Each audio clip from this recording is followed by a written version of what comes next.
à la tribune, monsieur le délégué, conseiller départemental.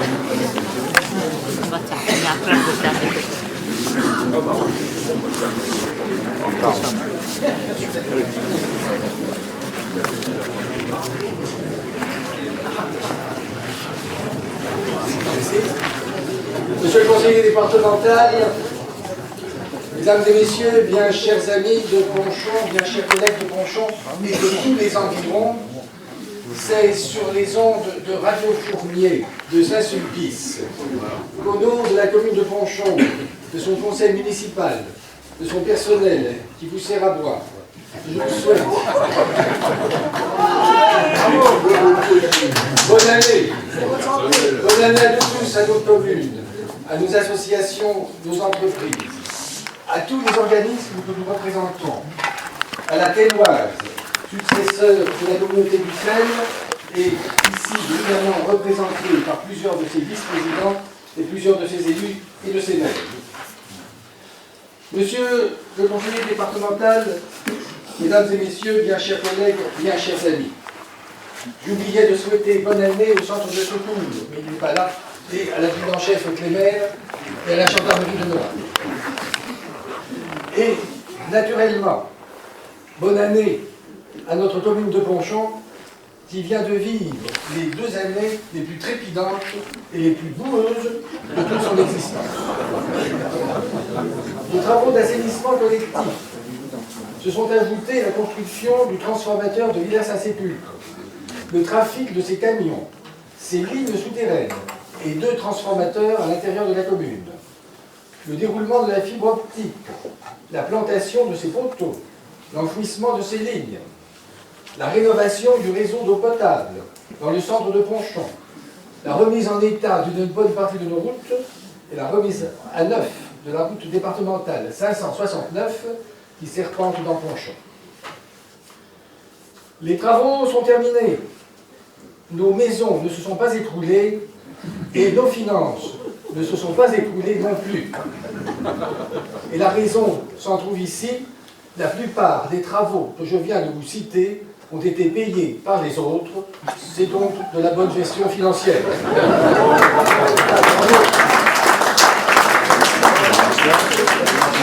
Le transformateur de Villers-Saint-Sépulcre, ces lignes souterraines, les 2 transformateurs à l'intérieur de Ponchon ont été payés par RTE, ERDF, devenu Enedis, et par le syndicat d'électricité. On me dira qu'il s'agit là d'une évidence. Ce n'est cependant que la moitié d'une évidence. Si on rappelle le fait que dans les années passées, nous avons, nous, dépensé des centaines de milliers d'euros pour les renforcements électriques à l'intérieur de la commune. C'est le syndicat mixte pour le département pour le très haut débit qui a payé la fibre optique. Ce qui restait à la charge de la commune, soit 185 000 euros, nous a été offert par la communauté du Tel. C'est le syndicat des sources de Silly-Tillard qui a payé la rénovation du réseau d'eau dans le centre de Ponchon. Et ces travaux ont pris la suite de tous ceux qui, considérables, avaient été effectués au cours de toutes les années précédentes. C'est le département qui a payé la rénovation de la route départementale 569, que dis-je, sa remise à neuf, c'est-à-dire la rue du Pont-de-l'Ec, la rue de la Croix-Blanche, la rue des Croisettes, afin qu'elle soit classée dans le domaine communal. Et c'est même la commune de Berthebourg qui a payé la rénovation de son réseau d'assainissement pour que nous puissions atteindre la station de Hermes. On se demande pourquoi personne n'a voulu payer pour nous le réseau d'assainissement. Et cela a bien failli être le cas. Mais nous nous sommes impatientés. Nous sommes allés trop vite. Si nous avions attendu 1 an ou 2 de plus, c'est la Téloise, la nouvelle communauté, qui, revêtue de la compétence d'assainissement, aurait payé pour nous cet investissement de 6 600 000 euros hors taxes. Nous avons donc payé ces 6 600 000 euros. Nous les avons payés avec la subvention de l'agence de l'eau Seine-Normandie pour 1 800 000 euros, avec la subvention du département à concurrence espérée de 1 million d'euros, avec le fonds de concours de la communauté du Tel, créé spécialement pour nous, et dont nous serons probablement les seuls bénéficiaires pour 528 000 euros. Et c'est une grande satisfaction, chers collègues de la communauté du Tel, de savoir que le fonds de concours de la communauté du Tel aurait été créé spécialement pour nous et que nous en serons les seuls bénéficiaires.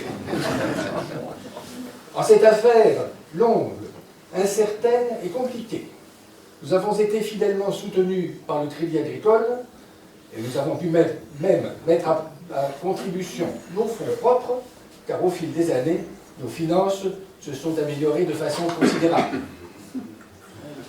Tout ceci n'a pas suffi. À ce que ne soit pas tenue une promesse que j'avais formulée voici déjà 16 ans et que j'ai réitérée à d'innombrables reprises en forme d'avertissement, à savoir que nous serions les lauréats du prix de l'eau. Nous sommes les lauréats du prix de l'eau, et bien que nous soyons suivis d'assez près par d'assez nombreuses communes, aucune d'elles, pour l'instant, ne semble en mesure de nous ravir ce titre. Les travaux sont terminés. Ils ont été exécutés en un temps record, en moins de 2 ans, par OASTP, la SAD, la SAT, Hydrea, brillamment conduite par l'ADTO et Verdi. Et c'est Veolia qui a reçu la gestion du réseau. Les travaux ont été bien exécutés. Les habitants du centre de Ponchon et du Lary peuvent se raccorder depuis le 1er juillet. Ils peuvent attester que les pompes tournent dans le bon sens et que c'est bien dans la direction de Hermes que se dirige l'assainissement de Ponchon. Les habitants de Roy et de Pierrepont pourront se raccorder dans quelques jours en toute sérénité. La Telloise, la nouvelle communauté, disais-je à l'instant, va être revêtue de la compétence d'assainissement. C'est là l'effet d'un des plus beaux articles jamais proposés au bazar législatif, la loi NOTRe, nouvelle organisation territoriale de la République. On en juge, les communes de Ponchon, Berthecourt, Villers, Noailles, Sainte-Geneviève, Mortefontaine, Novillé, déversent ou vont déverser leur assainissement dans la station de Hermes. C'est le syndicat de Hermes qui a construit cette station. Le syndicat va être dissous. La ville de Hermes a rejoint l'agglomération de Beauvais. Dans ses bagages, elle a emporté la station de Hermes, qui va devenir une station de l'agglomération de Beauvais. Grâce à Dieu, on n'a pas entendu dire jusqu'à présent que l'agglomération de Beauvais allait s'opposer à ce que les communes de la Telloise déversent leur assainissement dans sa station de Hermes. Je m'autorise de l'amitié qui me lie au maire de Hermes et au maire de Berthecourt pour dire qu'à eux deux, ils nous offrent le plus bel exemple de ce que peut produire la loi NOTRe. Hermes et Berthecourt sont 2 communes imbriquées l'une dans l'autre. Quand on se trouve sur le parking du supermarché de Hermes, on est sur la commune de Hermes, dans l'agglomération de Beauvais, dans le canton de Nouy, et en face aux 5 mètres, on est sur la commune de Berthecourt, dans la Telloise et dans le canton de Chaumont-en-Vexin. Mais la loi NOTRe n'a pas fini de nous surprendre. C'est ainsi que notre région, émigrée à Lille et revêtue de la compétence de ce transport, va régir les transports scolaires, y compris les transports scolaires de Ponchon. Et la loi NOTRe a prévu en plus des plans locaux d'urbanisme intercommunaux établis à l'échelon des communautés de communes. On demeure ahuri à l'idée qu'on ait pu concevoir qu'il y avait quelque chose de commun entre l'urbanisme de Ponchon et celui des communes voisines, avec l'urbanisme de Chambly, de Neuilly-en-Thelle ou de Précy-sur-Oise, qui sont à 20 km d'ici. Seuls les bureaux d'urbanisme, qui la moitié du temps sont des diapoins de l'urbanisme, prospéreront là-dessus en faisant leur chou gras. Bienvenue à vous, cher Président. Merci, mon cher. Nous allons, quant à nous, nous dépêcher de modifier notre plan local d'urbanisme avant que la Téloise vienne s'en saisir. Et nous allons le modifier pour permettre sur le Lary la réalisation d'un lotissement d'une trentaine de lots. Nous sommes venus à l'idée de ce lotissement avec beaucoup d'hésitation. Nous y sommes venus avec le sentiment qu'il serait une opération valorisante pour Ponchon si nous avions eu le sentiment contraire. Nonobstant toute autre considération, nous en aurions refoulé le projet. Au surplus, ce lotissement permettra de conforter nos finances qui, à moyen terme, vont être secouées par le remboursement des annuités d'emprunt. Et il permettra d'étoffer les effectifs de l'école de Ponchon. L'école de Ponchon compte aujourd'hui 110 élèves, répartis dans 5 classes. Nous aimerions conserver ces 5 classes et bien plus encore les institutrices de ces 5 classes. En cette circonstance, je leur renouvelle l'expression de mon affection et mon soutien indéfectible. L'école de Ponchon a dû digérer avec nous un bel article du bazar législatif et réglementaire, des nouveaux rythmes scolaires. Et nous les avons digérés avec le CIBEPOVI, syndicat intercommunal pour la cantine de Berthecourt, qui accueille chaque jour scolaire 200 rationnaires, dont 40 à 50 enfants de Ponchon, sans compter les centres de loisirs, les temps d'activité périscolaire et l'accueil du mercredi. Mesdames, Messieurs, bien chers amis, nous voici déjà parvenus à la moitié de ce mandat. La deuxième partie du mandat sera sans nul doute moins trépidante et moins boueuse que l'a été la première partie du mandat.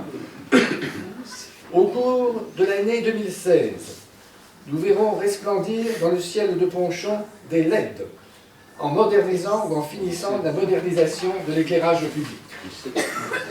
Nous allons consolider l'école de Ponchon, l'ancienne école de Ponchon, qui présente quelques signes de faiblesse.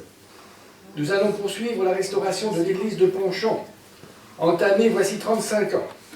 Il s'agira surtout d'opérations de gros entretien ou de réparation, et en cela, nous poursuivrons l'exécution du legs joli, qui pour l'instant n'a pas été exécuté au tiers de son montant. Nous envisageons l'aménagement d'un sentier entre Ponchon et Pierrepont. Il va falloir penser à l'accessibilité des bâtiments, surtout l'accessibilité de la mairie, qui devient de plus en plus pressante depuis que le maire a franchi le cap de ses 60 ans.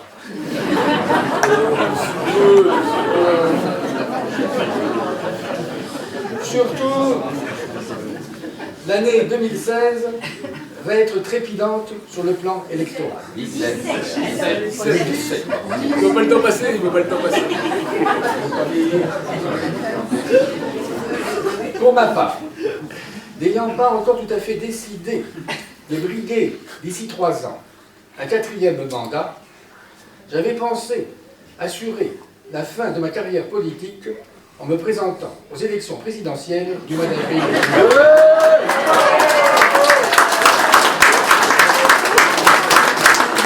Père président. Et mon programme était prêt. Il comportait la suppression du Conseil économique et social, dont les conseils sont une énigme, et qui n'est qu'une sinécure au seul usage de ceux qui y siègent. Il comportait la suppression du Sénat, vieillerie, héritière de la Chambre des Pairs, instituée par les Bourbons au moment de leur restauration en 1814. Mais nous connaissons bien Madame Cailleux, Monsieur Marily, Monsieur Vassel, par amitié, par égard pour eux, nous maintiendrons le Sénat. D'autant plus qu'au Sénat, il y a des réserves parlementaires.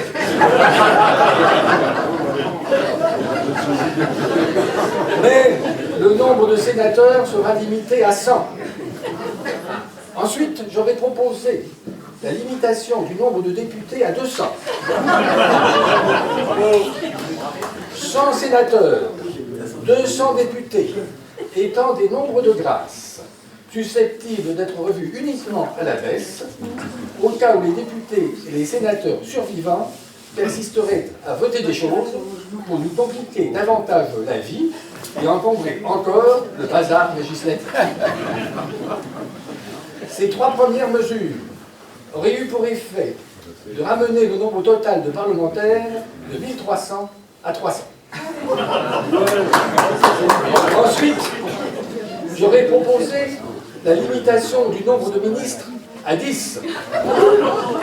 La prohibition des titres ministériels, de circonstance, de courtoisie et de fantaisie. Repartez. La repart à l'acte est supprimée.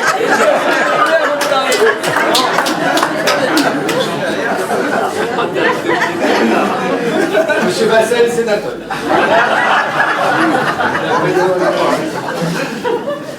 J'aurais proposé également la suppression du ministère de la Jeunesse et des Sports. Il est une machine à refouler le sport.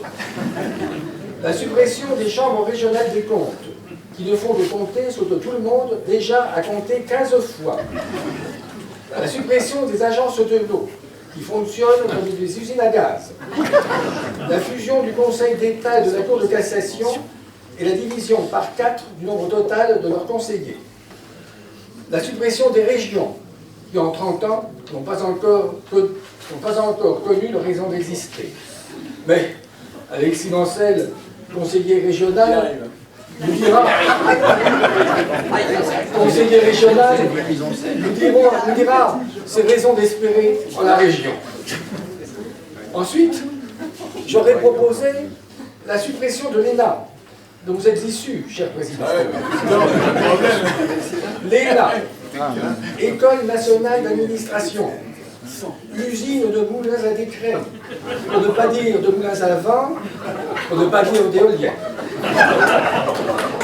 Et qu'on ne me fasse pas dire, Monsieur le Président, ce que je n'ai pas dit. Je n'ai pas dit que vous étiez une éolienne. Ensuite, j'aurais proposé la réduction à 100 pages du Code de l'urbanisme, la fin du recours systématique au bureau d'urbanisme, la fin du recours systématique au bureau d'études de tout poil, dont les honoraires sont proportionnels au volume et au poids de papier qu'ils émettent, la suppression des schémas de cohérence territoriale, qui sont établis sur l'incohérence territoriale, la suppression des plans locaux de l'habitat, qui n'ont jamais fait surgir un seul logement. Et je proposerai, pour ceux des politiciens qui en ont le plus besoin, ce qui n'est évidemment pas votre cas, je proposerai une cure remboursée à 100% de la sécurité sociale pour qu'ils soignent leur incontinence. Je veux parler de leur incontinence législative et réglementaire. Cette cure serait doublée d'une formation facultative naturellement, voire même de soins psychologiques, également remboursés à 100% par la sécurité sociale, afin que les politiciens qui en ont le plus besoin retrouvent les notions de stable, de permanent, de compréhensible, d'applicable, de rentable et d'efficace. Et puis après tout, bien chers amis, si je me présente, et si je suis élu, moi, président, ce sont les cavistes, les sommeliers, les cuisiniers et les traiteurs de l'Élysée qui fourniront des buffets de ponchon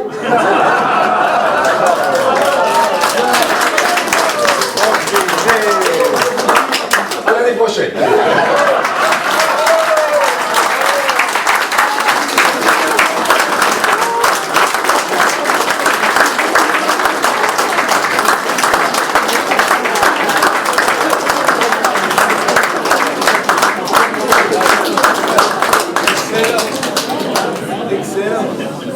Reprendre maintenant successivement La parole, selon le protocole républicain et dans l'ordre ascendant, Monsieur Letellier, conseiller départemental, Monsieur Mancel, député, et Monsieur Vassel, sénateur. Au protocole républicain, nous ajouterons le protocole Ponchonnet, qui prévoit que la durée des discours n'excède jamais 20 minutes, quel que soit le nombre d'intervenants.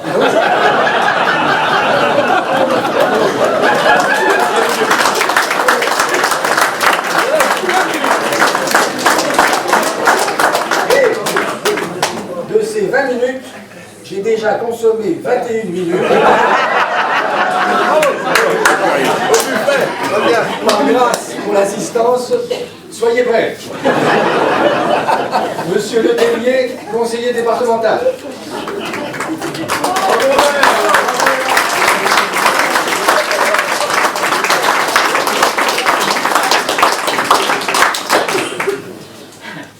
Chers amis, il est difficile de prendre la parole après M. le maire de Ponchon. Président. Mais dans tout ce que vous avez dit, Monsieur le maire, je crois qu'il y a beaucoup de vérité. Et je retiendrai notamment sur la loi NOTRe énormément de choses, parce que bon, la fusion des régions, c'est quelque chose d'exorbitant. Quand il faut aller à Lille, il faut se lever à 5 h du matin, partir à 6 h, et puis on arrive en retard parce qu'on bouchonne à partir de Falampin. Il reste 17 km pour arriver à la région. Et j'ai eu l'occasion, le 9 janvier, d'y aller, alors pour vous entendre parler sur le SRADET, schéma régional d'aménagement et de développement du territoire, et du développement durable et d'égalité des territoires. 3 ateliers, je résume très vite, parce que je ne vais pas dire les 7 minutes. On a droit à 7 minutes. Hein. Non, il a consommé 21. Oui, mais en fait. Non, mais en négatif. Donc, la façade maritime, alors les ports de Dunkerque, Calais, Boulogne. Bon, je cherchais le port de l'Oise, je me disais c'est peut-être Dieppe, c'est peut-être le Havre. Bon, peu importe. Et puis dans la Somme, Fort-Mahon, le Crotoy, où ça va aller, non, ça va pas. Deuxième atelier, la politique transfrontalière. Nos relations des Hauts-de-France avec le Kent, avec le Vlaanderen, avec le Hainaut, et puis les Pays-Bas. Parce qu'on est plus près d'Amsterdam que de Laon. Bon, j'ai dit, je ne sais pas ce que je vais faire là-bas. Moi, j'ai arrivé. Alors, troisième thème, troisième atelier, la hub logistique. Parce que je ne manque pas de plaisir de vous raconter tout ça. La hub logistique. La région des Hauts-de-France, avec la Picardie maintenant, est la première région logistique de France, devant l'Île-de-France et devant Rhône-Alpes-Auvergne. Et donc, les pôles logistiques, Dunkerque, la métropole lilloise avec Kortrijk, Dornick, le Valenciennois, Courtrai de retourner, le Valenciennois avec Maubeuge, Mons. J'ai dit, moi, je viens de Beauvais, je viens de Chaumont-Vexin, qu'est-ce que je fais là? Et puis, oh, ben, les routes, ça n'a rien à voir avec ça, la logistique, j'avais des routes, des déviations importantes, Noyon, Crépy-en-Valois, etc., etc. Et puis, je me dis, ah ben non, non, non, ça rentre pas là. Voilà un petit peu de bazar à la région. Vous l'interpréterez comme vous voudrez, mais moi, je suis revenu triste. Mais pour moi, il y a une chose bien dans le découpage des cantons, c'est que dans le canton de Chaumont-en-Vexin, on a mis Ponchon. Si on n'avait pas mis Ponchon dans le canton de Chaumont-en-Vexin, monsieur le maire, je ne serais pas avec vous ce soir. Qu'est-ce que j'aurais manqué? Donc, je voudrais dire simplement vous souhaiter une excellente année, une année de bonne santé surtout, parce que si on a la santé, tout va bien, c'est ce que je redis à chaque réunion de vœux de différentes communes. Je voudrais excuser Sophie Lévesque aussi, qui est à Neuville-Beau ce soir, et qui peut-être à 2 endroits différents, et on a quand même 25 km facile. Les maires, les chers collègues des communes voisines, vous bouchez vos oreilles. Je voudrais dire simplement que monsieur le maire de Ponchon, il a été un bon consommateur de subventions. Mais après tout, notamment pour l'assainissement, et qu'on va remettre une louche le 27 mars, pour essayer de combler pour pas que le prix de l'eau soit différent des autres. Je pense que tous les ponchonnais vont être contents. Donc, on va faire le maximum avec Édouard Courcial pour que vous soyez subventionnés tout de suite et qu'il y ait le moins de frais financiers possible. Et je souhaite aussi que votre commune, vous avez une belle commune, et que tous ces travaux aient pu être réalisés de façon merveilleuse. Parce que c'est un bon exemple, vous avez osé, vous avez réussi. Et je crois qu'à un moment, l'année dernière, j'avais des sueurs froides un petit peu devant tous vos engagements. Mais je tiens à vous féliciter et puis à dire à tous les ponchonnais et ponchonnaises que vous avez un bon maire et un maire extrêmement sympathique qui sait bien faire ses comptes et qui sait bien se débrouiller. Alors gardez-le le plus longtemps possible. Effectivement, moi j'en ferais bien un candidat à l'élection présidentielle parce qu'avec tout ce qui supprimerait, on ferait beaucoup d'économies. Et j'ai noté aussi surtout, je pense pas, j'ai pas entendu parler du département, il garde le département. Merci à vous et bonne soirée.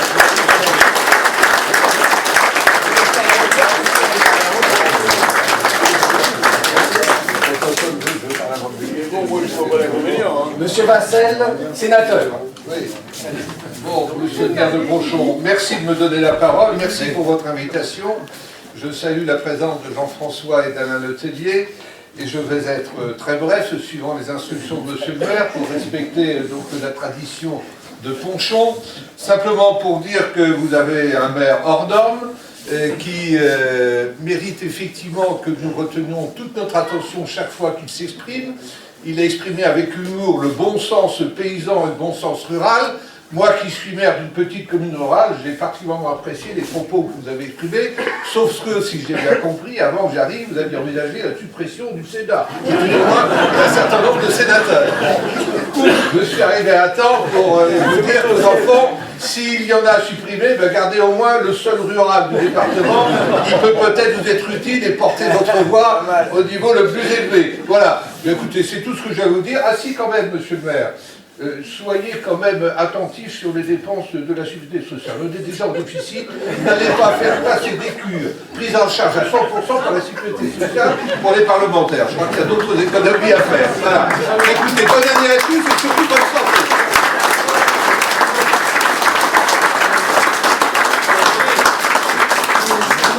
Monsieur Vassel, député. Merci Robert, merci beaucoup, chers amis, chers Alain et Alain. Il y a des moments où finalement il faut savoir faire preuve d'humilité.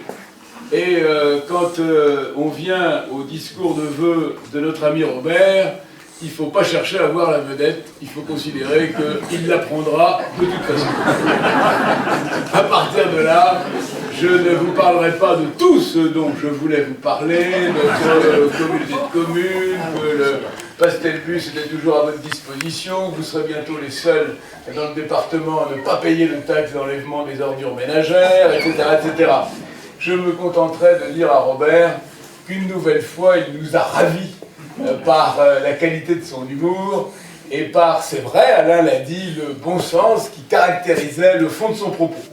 Je lui dirais même que, je ne sais pas si c'est encore possible, il aurait peut-être fallu qu'il s'inscrive en amont, mais il y a demain une élection pour être candidat à la présidence de la République, Robert. Donc, il ne faudrait pas traîner. Il vous reste quelques heures pour vous inscrire et y aller.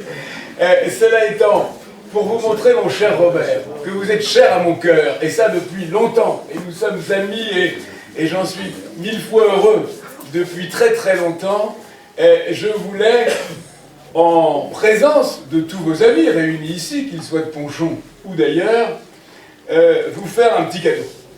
Vous faire un petit cadeau, tout simplement parce que ça me faisait plaisir, et vous montrer par la même occasion, ce que je ne savais pas avant de venir avec mon petit cadeau, lui montrer aussi que je ne suis pas rancunier pour ce qu'il a dit à propos de l'Assemblée nationale, la suppression brutale d'un certain nombre de parlementaires. Alors effectivement, je considère avec Alain que puisqu'on est là, nous sommes ceux qui seront sauvés. Quant à Alexis, il ne pourra pas te répondre, Alain, puisque je pense que quand il va arriver, ça sera pour boire un coup au buffet de l'Élysée. Mais ça sera le conseiller régional de France. Ça sera le buffet de l'Élysée. Voilà, mon cher Robert, je voulais tout simplement vous remettre cette médaille de l'Assemblée nationale. Alors vous voyez que ça sert à quelque chose, ça, quand même, l'Assemblée nationale.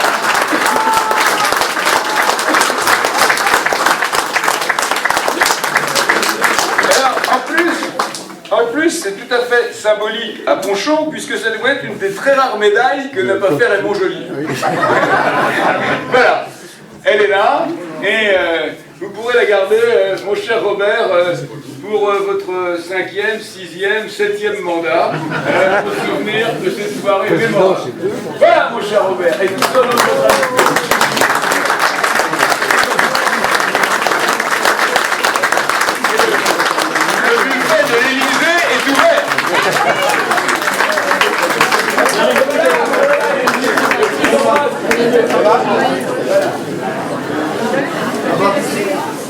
Alors très rapide.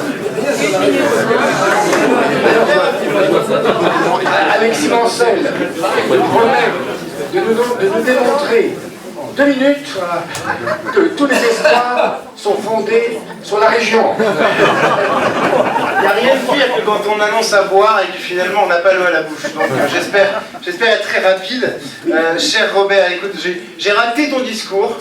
On a fait 50 vœux dans le mois de janvier. Et il y en avait vraiment un auquel je tenais, c'était le tien. Mais je ne doute pas que tous les habitants de Ponchon et des alentours l'ont enregistré intégralement, et je leur en ferai la demande, parce que c'est toujours un discours extraordinaire. Et je m'engage, peut-être un peu, même si je ne l'ai pas écouté, mais je sais qu'en tout cas il a été bien réussi. Alors, très rapidement sur la région, parce que vous avez certainement entendu Alain, qui vous a parlé du département. Moi je vous parle 2 secondes de la région et de notre fil rouge, c'est le travail. Le travail, c'est vraiment le cœur de notre action que nous menons à votre service à la région depuis le mois de janvier 2016. On a voulu mettre en place des mesures très simples qui vont vous parler. On a mis en place Proche Emploi, qui est une plateforme qui permet de mettre en contact celles et ceux à la recherche d'un emploi et celles et ceux qui en donnent, parce qu'il y a beaucoup d'emplois aujourd'hui à pouvoir et ils ne sont pas pourvus.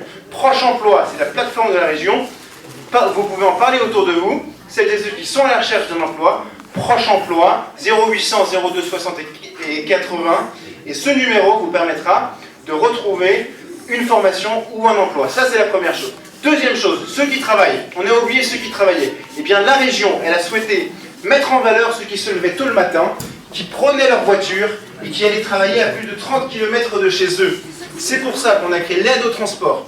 L'aide au transport, c'est quoi? C'est simplement 20 € par mois. Ça fait 240 € par an. C'est une aide de la région.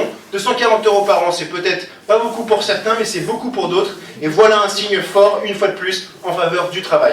Même chose, on a constaté que des jeunes parents étaient contraints de rester à la maison parce que la garde d'enfants coûte extrêmement cher. Et bien de la même manière, la région viendra aider ces parents à faire garder leurs enfants de manière à ce qu'ils puissent retrouver le chemin de l'emploi et de la formation. Et quatrièmement, pour vraiment faire très bref, on a souhaité nous débarrasser d'une bonne partie des véhicules de la région. Mais quelle gabegie financière! On avait plusieurs centaines de véhicules dans la région. Nous allons nous en débarrasser de la quasi-totalité. Et le reste des véhicules que nous allons conserver, nous allons les mettre à votre disposition pour que les habitants de la région qui sont à la recherche d'un emploi ou d'une formation et qui ne peuvent pas y accéder à cause de la mobilité, eh bien ces personnes puissent en bénéficier pour un tarif modique de 2 € par jour. Voilà 4 mesures qui, j'espère, vont vous parler et vont vous donner un petit peu le sens de notre action. C'est très court, je pouvais vous parler de plein de choses, de culture, de tourisme, d'environnement, mais je ne le ferai pas ici. On est là pour vraiment partager un moment convivial. Très très bonne année à toutes et à tous, on est à votre disposition. Moi je tiens des permanences sans arrêt et j'ai toujours un grand plaisir à vous rencontrer et encore plus aux vœux de Robert. A très bientôt.